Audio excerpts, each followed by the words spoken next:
Now we're going to cover the process theories of motivation. Edwin Locke created the goal-setting theory, which proposed that our intentions to work toward a goal are a major source of work motivation. Goals are defined as the outcome we want to attain. They affect the direction, the intensity, and the persistence of our goal-related efforts.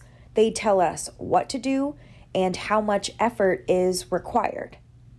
There are a few contingencies in goal-setting theory. Goals lead to high performance when people accept the goal and agree to work toward it.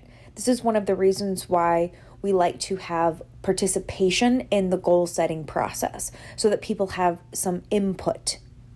Then they have to commit to the goal, believe it can be achieved, and want to achieve it.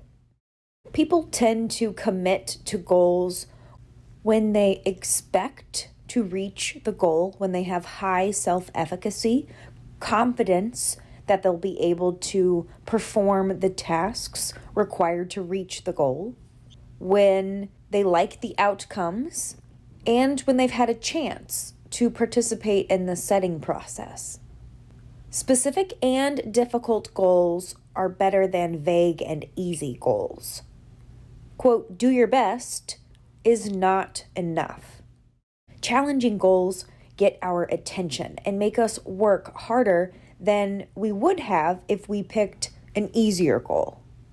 Also, people tend to do better when they get feedback on how well they're doing. In some situations, self-generated feedback can be more powerful than externally generated feedback.